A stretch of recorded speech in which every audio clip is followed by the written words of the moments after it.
Welcome, everyone. Thank you for joining us for the third and final episode of our Bang for Your eLearning Buck webinar series, presented by eLearning Learning and sponsored by BenchPrep. I'm Eve Lyonsberg, the site manager of eLearning Learning, and I'm excited to bring you one more fresh voice in the space with hard-earned insight into getting the greatest possible value from your eLearning courses. I've really enjoyed talking with and interviewing each participant in this series. I'm sure we're going to have a lot of fun today as well. And don't worry, the episodes in the past and this episode as well have all been recorded in case you have to miss any. So before we go too much further, I want to go ahead and thank BenchPrep for sponsoring the webinar series and for helping us to make this happen. If you haven't heard of BenchPrep, they're a great company that offers a comprehensive learner success program, providing a personalized omni-channel learning experience to users within a single ecosystem and making learning more effective, efficient, and enjoyable for over 3 million learners worldwide. So thanks again, BenchPrep. Please feel free to ask questions during today's session. You can do so by submitting them into the questions panel on the right side of your screen. We will try to answer as many of them as we can at the end of the presentation. My lovely colleague Hannah will be fielding your questions today. She will be happy to answer any questions you might have, so go ahead and pull up the question panel and say hello to let her know that you're listening. Lastly, if you have any audio issues during today's presentation, you may wish to choose to dial in by phone. You can do so by selecting the More button in the upper right portion of your screen and then selecting the Switch to Phone option. So today I am talking to Seth Puri, EVP of Global Sales and Marketing at Gutenberg Technology. He's worked with a wide variety of organizations throughout his career, helping them to improve and scale their e-learning processes for the modern learner. He's also been really wonderful to work with, so I'm very excited to talk with him today. So, Seth, why don't you start us off with what you're going to be covering? Perfect. Thanks so much, Eve. So we've got the next hour, roughly give or take, to kind of talk about, enhancing the learning experience by leveraging analytics. I spend a lot of my time dealing with the analytics side of the content that we capture through the entire e-learning experience, and we want to talk about really the outcomes that could be derived through the experience here. So I put together this presentation. It's going to be broken down into two primary chunks. The first section is really how do we achieve the learning objectives through the solution-based approach, right? So what are the must-have components when you're talking about implementing a solution? We'll talk about the differences between all-in-one versus modular-based solutions in tracking content, so then you can go ahead and analyze that content at a later date. And then how do we deliver and track the actual learning events themselves? And this is where we'll get into some of the industry standards that organizations traditionally will choose to adhere to in order to actually capture that content. Secondarily, after we get through the first part, is how do we transition or translate those events into actual analytics? So what are the analytics that work best to determine course effectiveness? How do we interpret the data? And we break that into a couple different chunks, whether it's learner performance or course performance, how the actual instructors of those courses can leverage the data, and then kind of what's next in analytics. And it's of no surprise that adaptive learning or artificial intelligence is really kind of the area that organizations are starting to kind of double down into. So with that being said, we'll focus on the first section, which is kind of the solutions that achieve learning outcomes.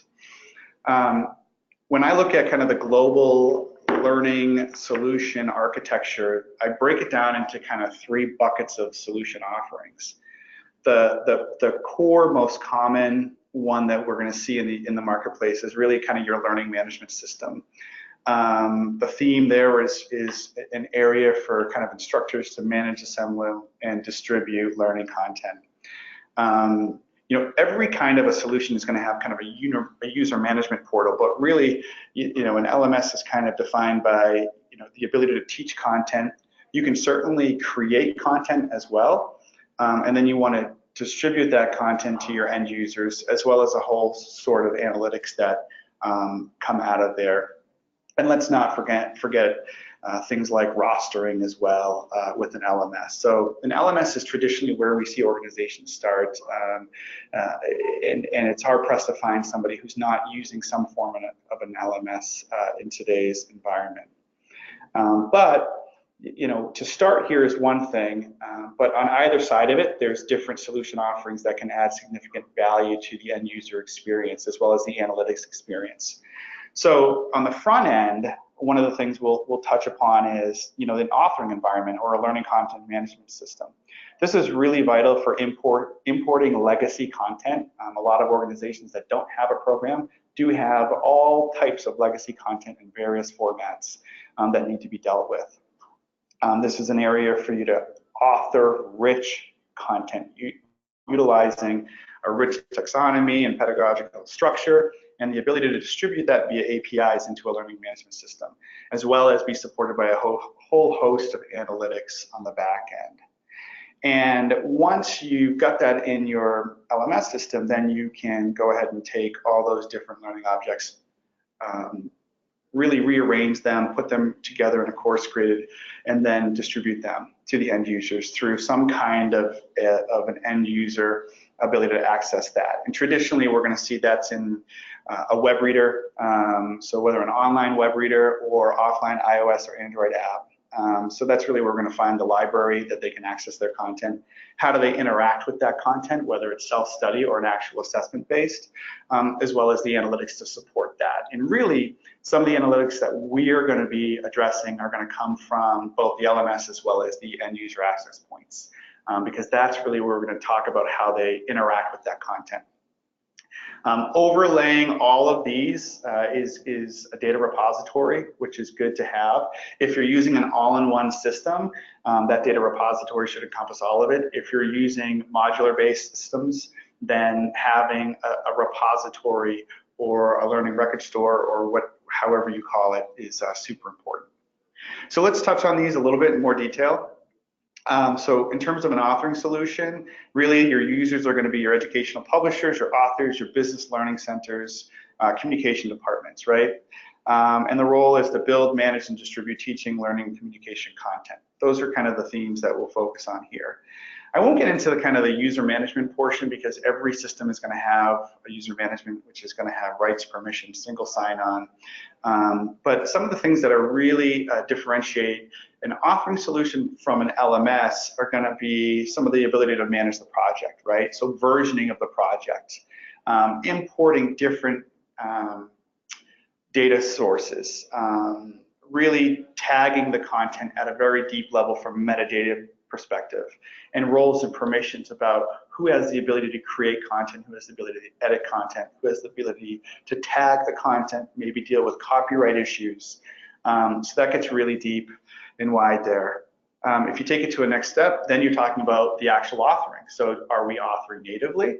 Are we importing Word files or Sheets files? What's the layout or the theme, right? So when you think about that, you're talking about the styles, the fonts, the CSS, and in many cases an instructional designer might be responsible for developing that. How do we enrich that content with media? So that could be audio files, video files, HTML5 widgets, what have you. And then the ability to create one single source of truth and distribute that. So are you creating your digital and print footprint in the same area? And then at the end, it's the distribution, right? So at the end of the day, this content has to be able to be distributed to a learning management system, right? So do you support the standard distribution models, as well as do you support the ability to get it to various readers in the appropriate format? And as we're talking about today, everything is supported through analytics, right? So the software that you're using has to have the appropriate tagging in place to track the interactions, so that you can use that and make meaningful interpretations of that information. So if we move to more of that learning management solution, which again, this is where a lot of organizations that we talk to start. This is really where your teachers, instructors, communication managers are accessing content, and the real solution here is to manage, distribute learning and communication content to your end users, right? So similar to all of the solutions I'm going to talk about, there's going to be kind of that user management component. That's the rights and permissions. And one of the things that learning management systems are really, really good at is the ability to register, the manage the actual course, the class. So that's called rostering. So it's a very strong component in the learning management systems today. Then you're going to have content libraries, right? So we can kind of break this down into different parts. So your content library could be pre-assembled courseware. So somebody might have created a course that starts from A and goes all the way to Z. It also might be an area where you have a library of learning objects, and those learning objects, if tagged properly, can be assembled and they can be rearranged, and you can create a learning path, and then you can distribute that learning path to your learners. So that's another area that you can dive into here. All LMSs will have the ability to content author, although not as robust as a true authoring tool or a learning content management system. They will have the ability to do certain things like simplified authoring. So the use case here is, I want to create a course, a learning and development course, and there's some really great content that I found, but I want to augment that content with something that I like or I found myself. Or I'd like to create something unique individually and add that into the course. Well, that's the ability to do that here. And then finally, you're going to distribute that content. So who accesses that content, and where does that content get distributed? Similar to an authoring tool or a learning content management system, you're going to have a layer of analytics, which is very important here. This is very important from the teacher standpoint. So especially for instructor-led courses. Then lastly, we'll focus from a solution standpoint on the readers, right? How does the end user access that content? And this is becoming more and more important, right? Because traditionally, you can assign a course in an LMS and they can view that on the LMS, but in many cases, students are asking for a richer experience, whether that's employees or students or what have you. So these are anyone who's defined as a learner, and a learner can cross multiple disciplines. So this is how you discover the content. This is how you interact with the content in a meaningful way, right? So like anything, this is, third time's a charm. You're going to have your user management component. And then what's going to be different is you're now going to be able to access a library of learning content, right? So how is that learning content distributed to it? Do you have the ability to see it in list form? Can you sort? Can you search? Can you download that content for offline access, right? The use case I always have is I take the train to work every day, and the challenge with the train is about 50% of the time I can be online and 50% of the time I'm kicked off, right? So if I can download the content through a mobile app, I have that content the entire way. If I can't, then I'm going to have intermittent use for that content. And many times they also have the ability to socially interact with other like-minded people. So maybe a collaboration area, maybe an area for a forum, things of that nature. The content readers will have all kinds of different settings in terms of display, how the media is rendered depending upon the different device, how activities and assessments are created and distributed. We talked about the ability to search content. Accessibility, so how is that content accessed based on the different accessibility needs, and how do you interact with that content? So is there bookmarks? Is there notations that you could take? Can you do voice memos on that content? Can you highlight that content? Can you do voice to text, right? So have an integrated reader. So there's a lot of different ways you can interact with that content. Traditionally, we're finding those on Windows-based tools, Macs with the iOS apps, Android apps, and in some of the younger audiences, you're seeing a lot of Chromebook applications today as well. And like anything else, this is really important, is the summary of interaction with the content. That level of analytics is really what is driving kind of that interpretation today. Okay, so I'm going to skip over to another section here. Make sure I find my place. So the conversation that we talk a lot of people is, do you want an integrated solution or a modular-based solution? So, we talk about building and delivering content. Do we follow this path or do we follow our unique path? Well, the feeling is in many cases, most organizations are going to start with an all-in-one solution, generally an LMS. That LMS has authoring capabilities and the ability to deliver it to the web. And over time, as your needs change, as you become more mature of an LMS user, you're going to find that you're going to have a much richer expansion of your resources, right? And your needs are going to be richer and your workflows are going to be enhanced. So what we traditionally find is at that point, you're going to add additional solutions. In many cases, people will start with an authoring. They'll follow with mobile and web distribution solution, and then they'll round it out with an analytics-based solution. And again, that analytics-based solution is going to grab that information from the authoring solution, the LMS, as well as the distribution solution, so that where that content is accessed through the end user. Some things to keep in note: if you are integrating with legacy ecosystems, you need to make sure that the solutions you're acquiring or investing in have open API, fully documented APIs, right? So that's going to be super important. Some of the industry standards, or the two most popular that we're going to be talking about today, are really kind of the IMS, which is the Global Learning Consortium, and we'll hit on kind of LTI, Caliper, SCORM. Those are some of their standardized offerings, as well as XAPI, or what's known as kind of TinCan for business learning. And again, you also want the ability to integrate with market-leading solutions. And most of the organizations that are in this space are going to have the ability to integrate with the larger solution players out there. And those are, if you're talking about LMSs, you're talking about your BenchPreps of the world, right? You're talking about your Moodles of the world. You're potentially talking about your Canvases, your Blackboards, your Sakai's, from an LMS standpoint.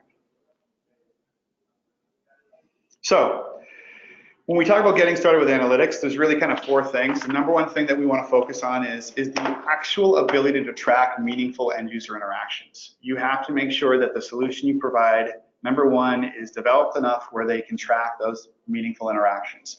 If the solution is not tagged properly to track them, none of this other stuff matters.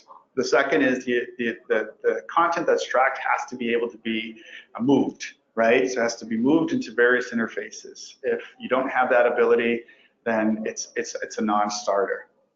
The third part is you have to be able to draw conclusions from that analytics, right? So there has to be the ability to interpret that information. There has to be a methodology for interpreting that information. And then the last thing is there has to be a way to render the outcome, right? So those are kind of the four basic building blocks here of working with the analytics. You can't really do any one without the other, but the first place, it starts with tracking kind of that end user meaningful interaction. We'll talk about what that means, right? What's a meaningful interaction? Okay. One of the areas that we'll focus a little bit of time on, and this starts to get a little bit more technical in nature, and I'm sure there'll be some follow-up questions here. And incidentally, if we don't address all the questions for the end of this, they are going to be provided to me, so we can go ahead and address all the questions, formalize a response, and distribute them to the folks who have asked them. So, analytics standards, right? So we're going to hit on kind of best practices for collecting end user interactions. So there's really two different analytics standards in the e-learning space.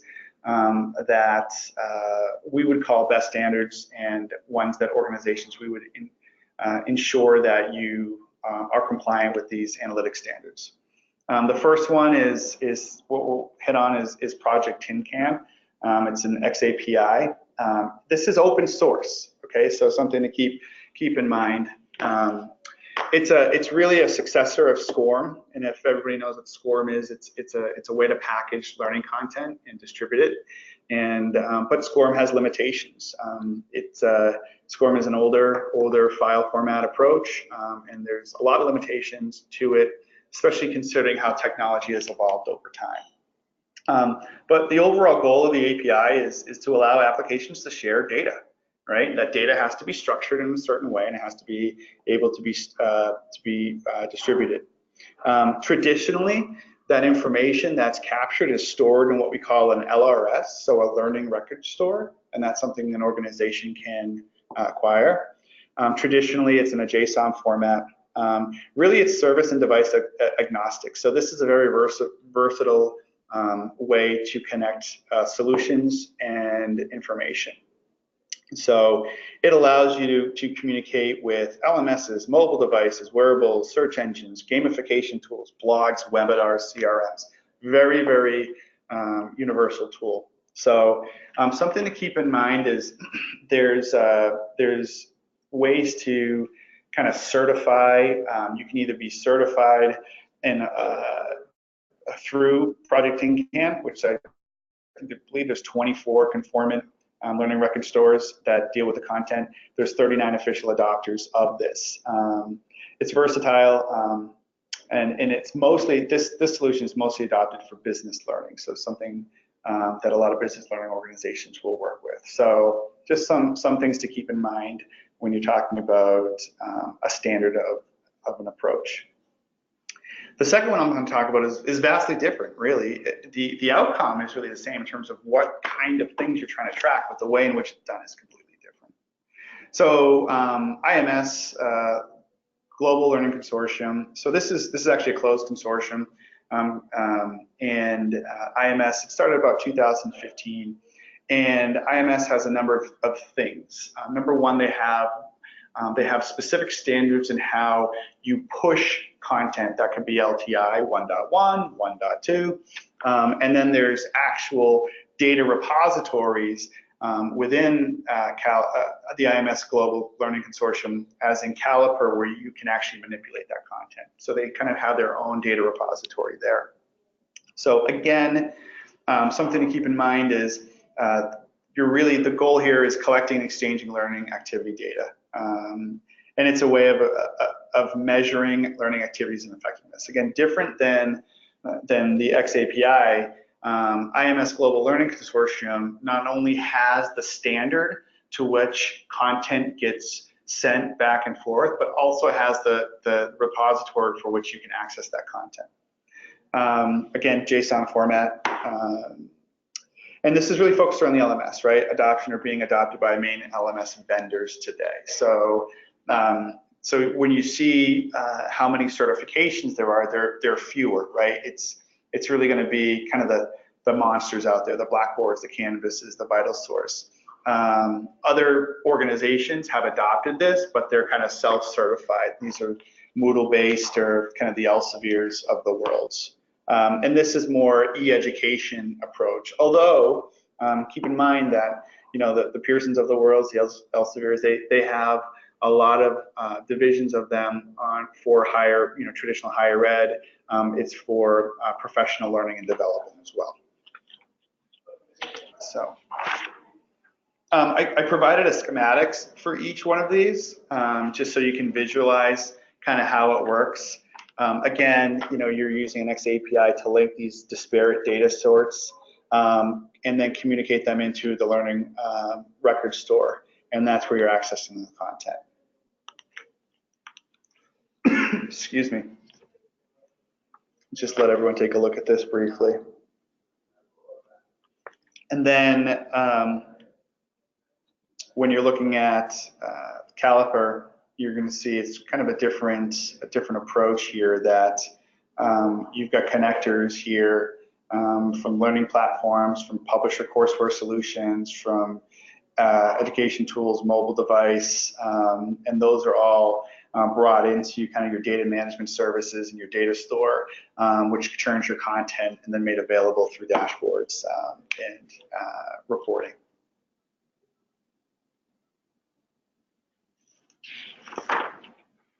All right, so a couple of last things to kind of support this conversation here, just to give you an idea of how the information is standardized and moved over.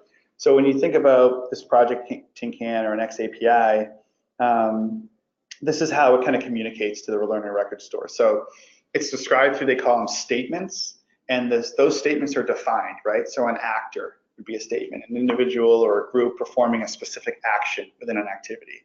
The verb, right? What's the actual action that's performed during the learning experience? So, and through this specific XAPI, it kind of specifies how you create meaningful verbs, right? What's the object? So what are you interacting with? Is it a book? Is it a course? Is it a unit? Is it an activity? What's the result? Clearly, we want to see the results. How is that measured? So is it a score? How do you define success? What's the completion? What's the response? What's the duration?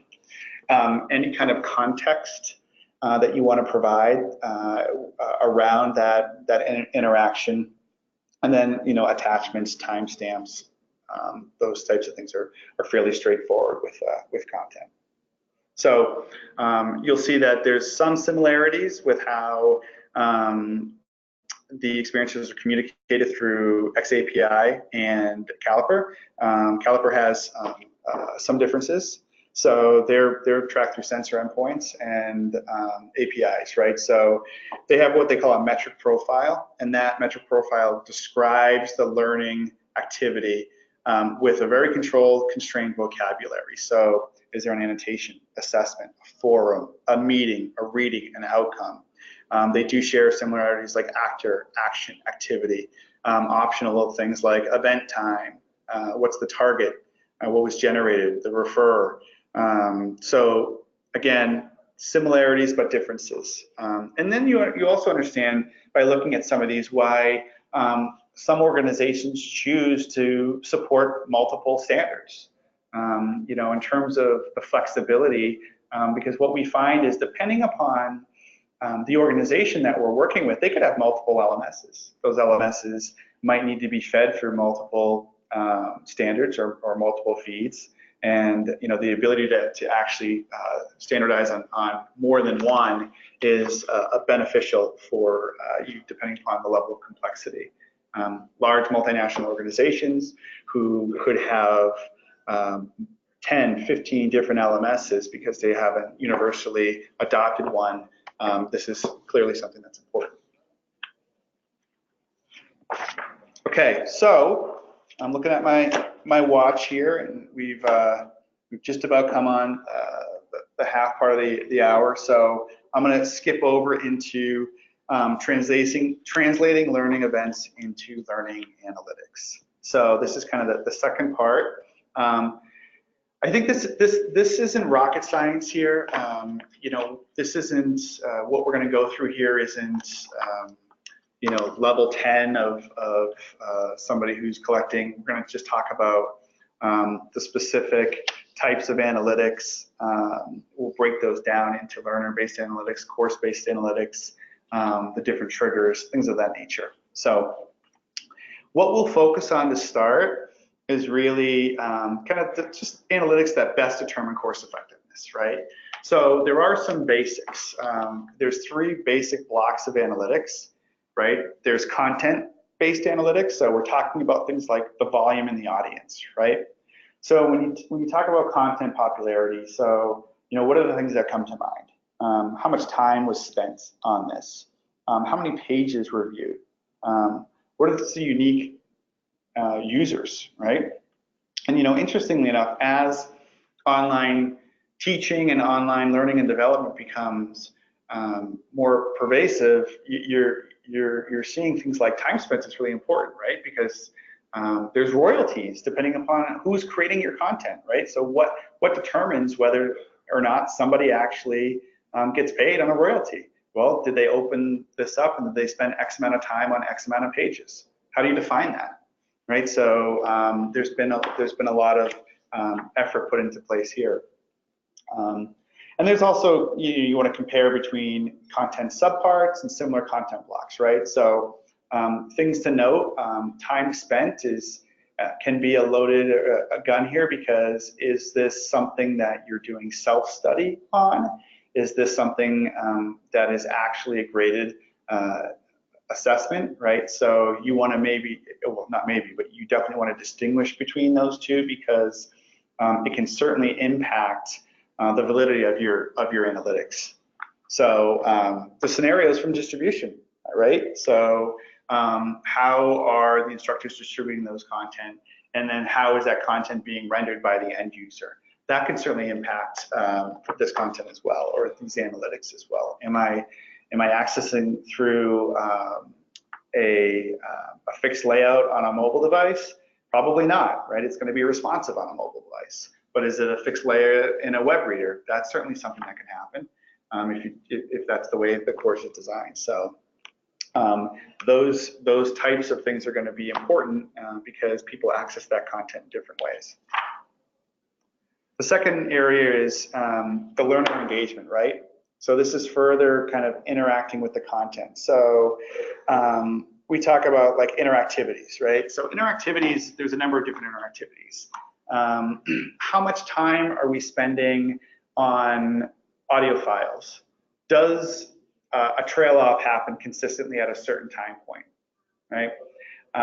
Do we interact fully with an HTML5 widget? I know there's all kinds of different types of HTML5 widgets. Some are extremely complex and diverse, some are fairly simplistic, but how are we interacting with that? To what extent are we interacting with that? How far are we going with quizzes? Are we taking quizzes because we can retry 5 times, or are we actually going through those question types and meaningfully trying to answer them? Or are we just answering them, clicking on check to get the right answers, which is an actually thing that some people will do. And how am I interacting with a specific content block? So if a course or the content is designed properly and tagged properly, which we'll talk about a little later, you can track down to the content block, the specific block of text, to see who's spending the more time where. And this is going to be vital for how you're providing feedback both to the content designers and authors, right? The instructional designers who are creating this content, as well as the instructors who are teaching this content. So things to keep in mind. Lastly here, learner success is vital, right? So what are the scores? How are we scoring? How are we comparing scores between different content blocks? What types of questions are students doing better on? There's a lot of different question types in a lot of systems today. Some have upwards of 20, 30 types of questions. With configuration, they're more like 40 or 50 types of questions. Even though traditionally, multiple choice, single choice, tap and place, matching, fill in the blank, and open, kind of open text are traditionally the most utilized. There's all kinds of different ones that people can do. All right, so that's talking about basic student analytics that we want to address. In terms of advanced analytics, so learner cohort analysis, right? So how are we kind of working with the cohort of individuals that this content has been assigned to? So what percentage of pages and volumes of interactions over time by learners? Is it plateauing? Is it not?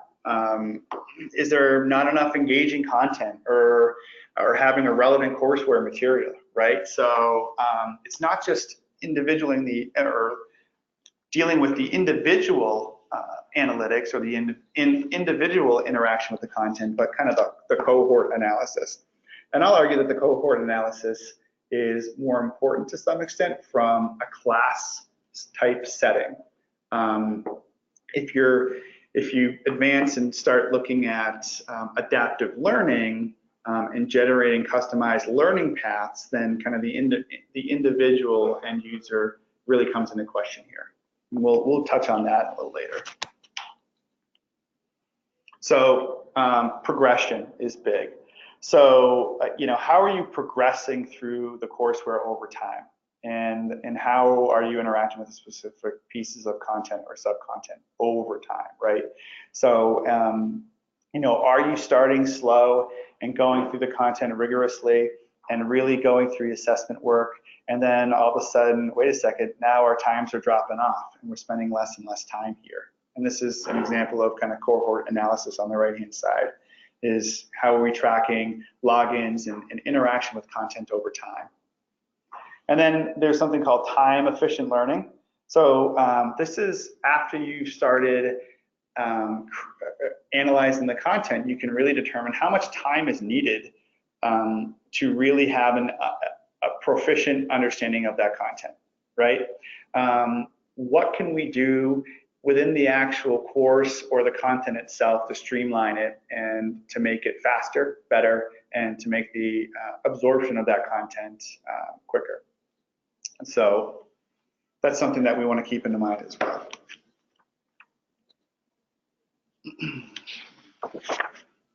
Okay, so I'm going to keep going a little bit here. We're going to focus a little bit more on interpreting data.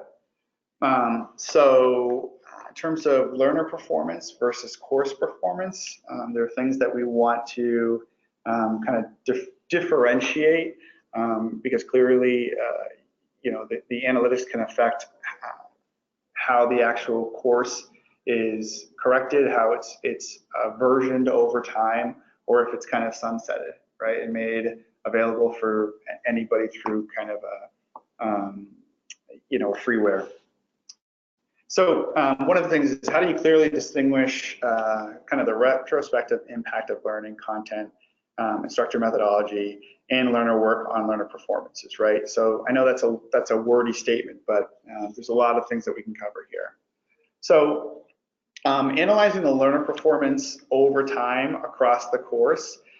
So one of the things we want to ensure that we do is, you know, how is the average learner progressed over the course, right? Do we want to assess the before and after the course results? So it's not just how the person progresses through the course, but is there a baseline of or is there a baseline measured prior to the start, and do we measure that same baseline at the end, right? And then do we want to do things like comparing the course performance versus kind of the difficulty level of the course? So now we're not talking about specifically how people are interacting with content, how they're interacting with medias, how they're interacting with activities. Now we're actually talking about specific performance of the before and after studies here. And then again, talking about cohort analysis, let's discuss what the correlation between performance with time spent and the volume of the engagement. So one of the key areas is, let's check on, you know, the correlation or the performance of the most engaged learners versus the least engaged learners. Is there something that we can note here? Are the most engaged learners deriving the best scores or earning the best scores, or are they not? Does your correlation actually, you know, measure out here? Because in the event that the least engaged learners are doing the same as the most engaged learners, well, now you've got a content issue. It's clear that the content is either extremely basic, it's boring, something that needs to be versioned and it needs to be enhanced. And keep in mind that there's a lot of legacy digital-based content that is nothing more than a print-based digital content, right? So what I mean is, what's the PDF of that content? And then just taking a PDF and making it accessible through a digital product, right? And so all you're doing is, it's just reading a book through an e-reader. Well, there's a big difference between taking that stagnant, flat content and then making it enhanced. So how do we enhance that learning experience? So for organizations that are really delivering flat content, I really challenge you to think outside the box and say, how do we enhance this content with interactivities and medias and HTML5 widgets, things that are going to make that learner experience much more hands-on, especially for younger learners today. There's difference from people like myself. You know, I grew up working with textbooks and working with much more print material, especially earlier in my career. Now that I'm in e-learning, and even the content that we work with a lot of really enhanced content. For myself, it's a much different experience. It's a much more rich experience. And even though traditionally I've worked with more flat content, much rather work with enhanced content. It makes the experience that much better and interactive. So, and then you want to look at, other things. This shouldn't be any kind of, something that most folks don't know, but time spent, volume of engagement, right? So you want to check the performance of the most engaged learners. Take note that engaged learners are often low-level learners. It actually is, it is true. So taking the time to actually engage with that content versus folks who are not lower-level learners who kind of fly through that material. Another thing that we can talk about is how do we analyze the performance distribution across the learners, right? So we want to check how the course is performing amongst all the low-level, standard, and high-level learners. Again, we talk about assessing before and after course. And high-level students traditionally need less teacher and content, right? So we want to think about that, especially when we start getting into this notion of kind of a customized learning path, right? So based on your base level of knowledge, how do we create a learning path that's going to react based on your knowledge base, right? Versus making sure that everybody interacts with the same content. Well, it's okay to have everybody interact with the same content, but just because somebody flies through that content doesn't mean they're not engaged. It could absolutely just have something to do with the fact that their sophistication of learning could be higher, that their aptitude could be higher than other people who are spending a lot more time becoming more deeply engaged with that content. So if you want to leverage data through things like course improvement, so which actions can really actually improve the teaching. So when we focus on that, we want to focus on kind of your content improvement. So big things are things like course clarity and efficiency. It's amazing how before somebody actually works with a piece of content, let them know how long that piece of content is going to take to go through. It's amazing how something like, watch this video, it's 4 minutes. Take this, assessment, it should take X amount of minutes. That will actually increase the actual finish rate of that. So just kind of outlining things like that for the end user. So course clarity and efficiency. So how are we performing on the content? Is the score distribution binary, or is it evenly distributed, right? So we want to look for those kind of anomalies. And are people spending too much time as it relates to performance increase, right? And a big thing that I think is really important is, there's a whole science around course layout and pedagogy, right? That's why we have people called instructional designers. And really, a lot of people create content and they don't really have the end user in mind. So, we spend an enormous amount of time at our organization talking about, starting from the end and then working our way through the beginning, right? So what I mean by that is, let's start with who's the audience and what are we trying to teach them? That's the first thing. And then based on that, how do we work backwards and create a structure that makes sense based on that learning audience? So does smaller text make sense potentially? Does more interactivities make sense? If you're working with a younger audience, so we're working with, much younger audience, you want a lot more images and you want more bubbly colors and you want large icons that they can click on versus things that require more fine motor controls, right? So when you're designing the actual course and laying it out, you want to have these things in mind. Otherwise, traditionally, what you're going to have is a bunch of flat content that people don't traditionally like to interact with, but they do because they're forced to as part of their job. Or potentially if they need credits annually or something like that, they reluctantly go through getting their annual credits because they have to, not because they want to. So that kind of ties in line with the course engagement. So, is the learning engagement matching with the level of the content? Something I mentioned earlier is adding the interactive elements. Super, super important, right? I can't stress that enough. Is the more rich and engaging your content, the more people will engage with your content. And then understanding what the course difficulty is, right? So constantly kind of taking a look at the results of the course and refining that course effectively. Inherently, this is also one of the reasons why having a publishing and an authoring tool in front of your learning management system makes a lot of sense, because what authoring tools are really, really good at is allowing you to have a version-based product, right? So that solution evolves over time. You can version this in and out. Maybe it's every year you look at the course, or you update it. Maybe there's something that you need to find and replace throughout the entire course based on kind of the revisionist history that we're seeing a lot in the US, right? So we want to pull all these images out, replace with this image, right? And then we want to publish this again. So that those flexibilities are found fundamental to kind of an authoring tool with a learning content management system. So, and things of teacher improvement. So really what's important is engaging learners, right? So you want to ensure your courses and assignments have a good mix of activities. And what I mean by that is there is something to be said about having a repeatable structure throughout the course. What you don't want is every single subject or every single section to have a completely different look and feel. It's confusing.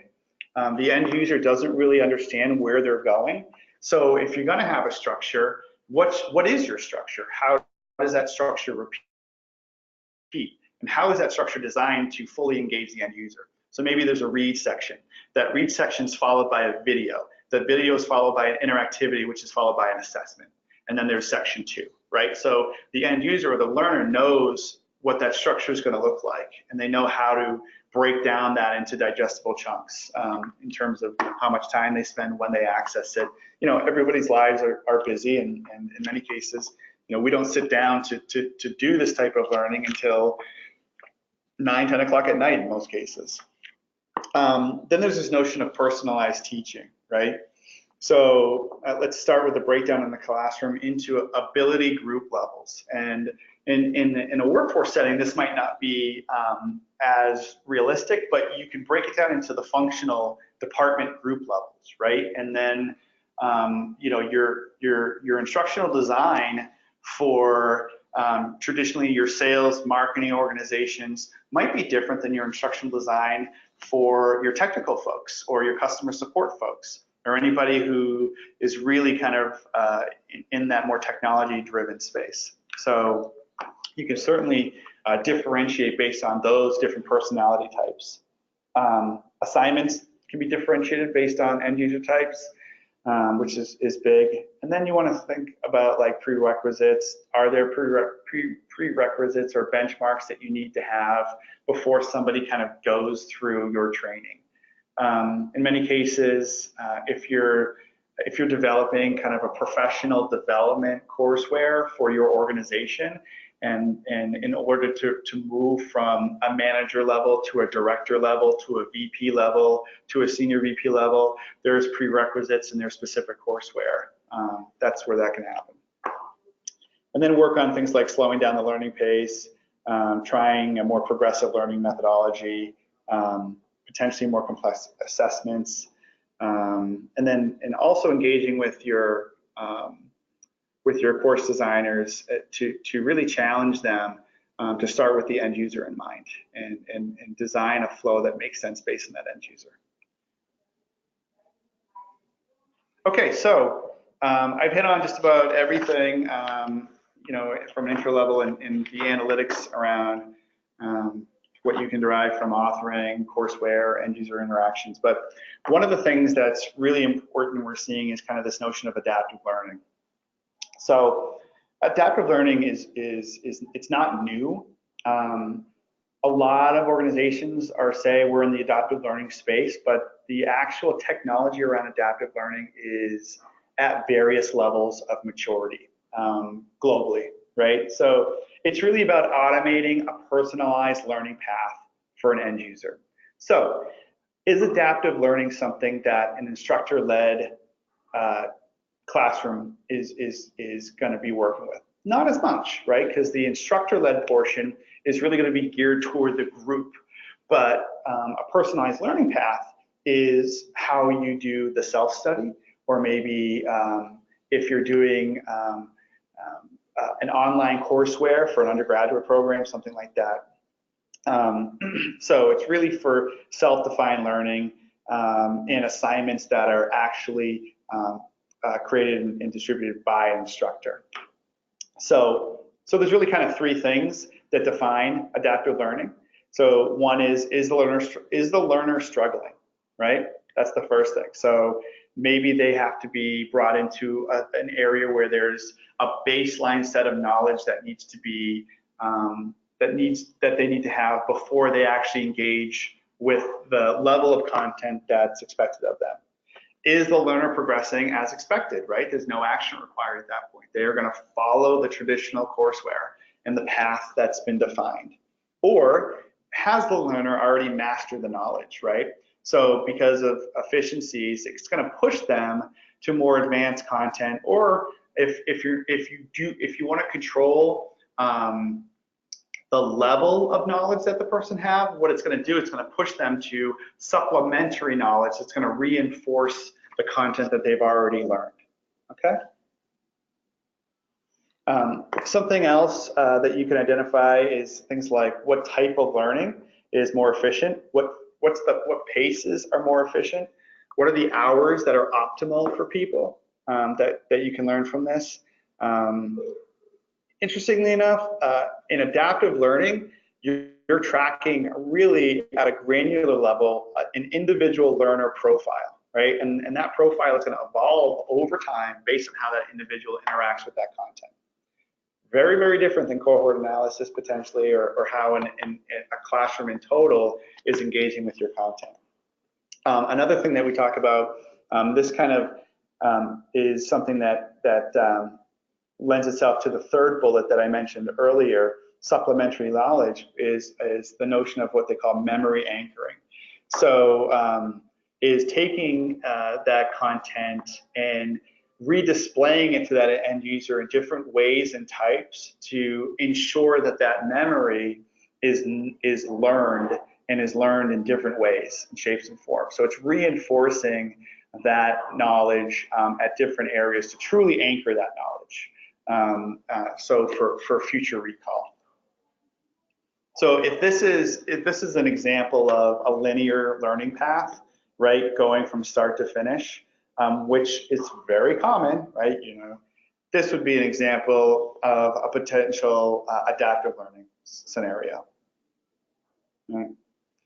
This would be a fairly, so the image I'm showing on the right is what I would call a very basic adaptive learning path. There's not very many levels of structure, but it does allow the end user to progress based on his or her understanding and their ability to understand that knowledge, right? So there's kind of there's the first wave of adaptive learning, and then there's kind of what's next in adaptive learning, because adaptive learning has a lot of growth potential, and we'll kind of hit on that a little bit. Again, this whole presentation will be available for everybody after this meeting, so any of the graphs or any of the pictures that are here will be available. I also have a handful of appendix slides as well that kind of reinforce some of the additional slides that we went through. So, so some things that are interesting in adaptive learning. Adaptive learning is not even achievable unless you have deep metadata tagging. So what's your tagging? What's your level of tagging? So basic tagging, right? Who's the audience? How do you define the audience, right? Is that a drop-down list of people? The second is, what's the discipline of what I'm teaching, right? So that could be another drop-down. Another piece of tagging might be, what's the level of information I'm teaching? Is it level 1 based? Is it level 2 based? Is it level 3 based? How are you defining that? Another one could be, where is this being taught? Who is the student internationally? Is this US based? Is this Asia Pac? Is this what have you, right? So there's all kinds of different ways we can tag content, but that's flat tagging, right? So that tagging is not dynamic, it's not layered based tagging. Where adaptive learning is going is to have multiple structures of tagging. So instead of just picking, 4 or 5 different things that you can then search and say, if this, then this, where tagging is going is having multiple layers. If I select this, the only available outcome is this. And that can have multiple layers deep. So, if I select this, the only available option is this. If next I select this, the only available option is this. And then deeper and deeper. When you start to have that level of tagging, that's where it gets extremely complex. It gets very scientific. And there's a gap right now in the level of technologies that can accommodate that level of artificial intelligence. So just to keep in mind as we go through that. All right, so I got 5 minutes left. Just looking at the clock. What are the things I want to, what was the last thing I wanted to hit here? No, I think I've got that. One of the last things I want to do is hit the summary. So really kind of the 2 themes here when we talked about the solutions that achieve learning objectives.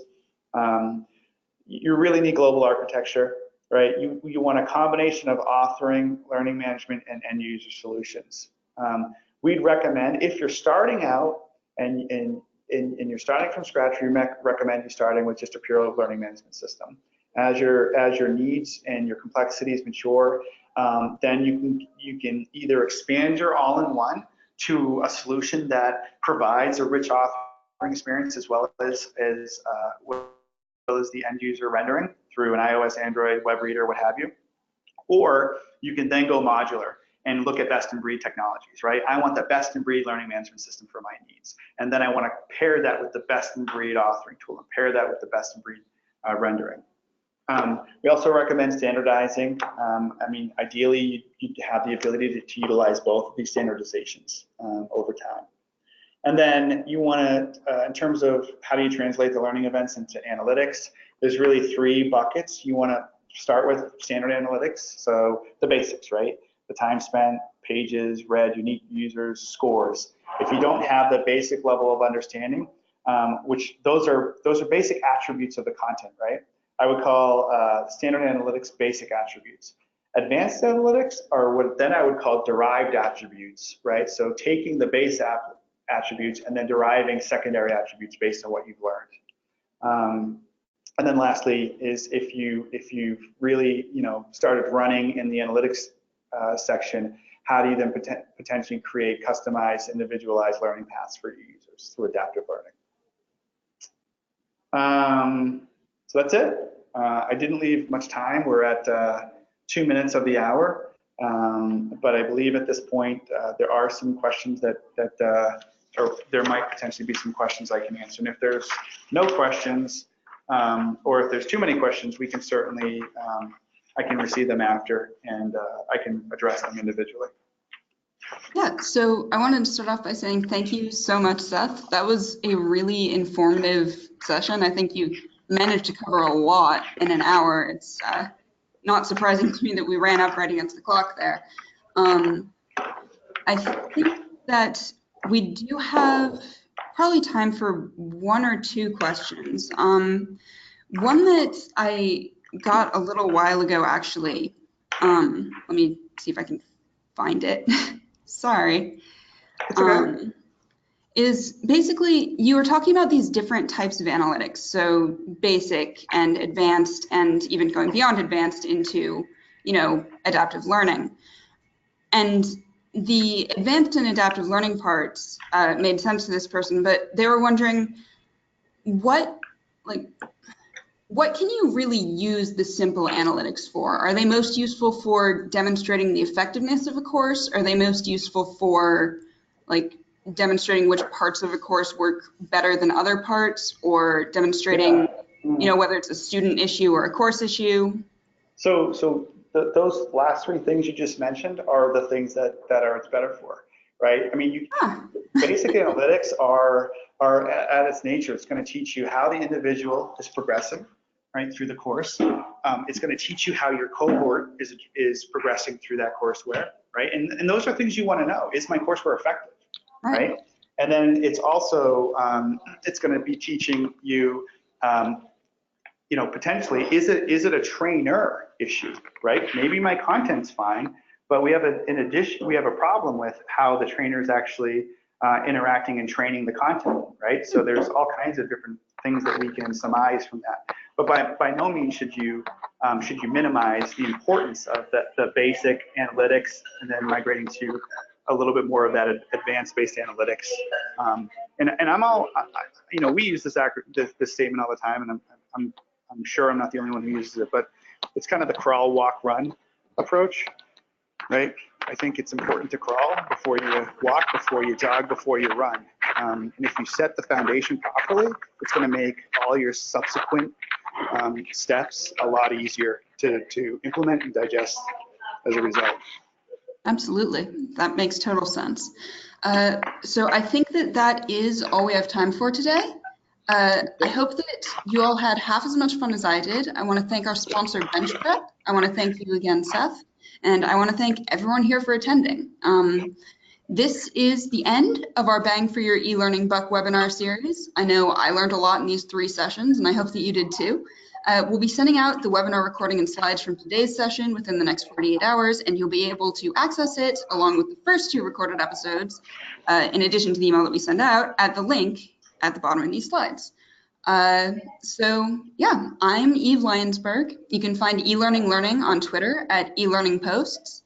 And thank you all for joining us, and I hope you have a great day.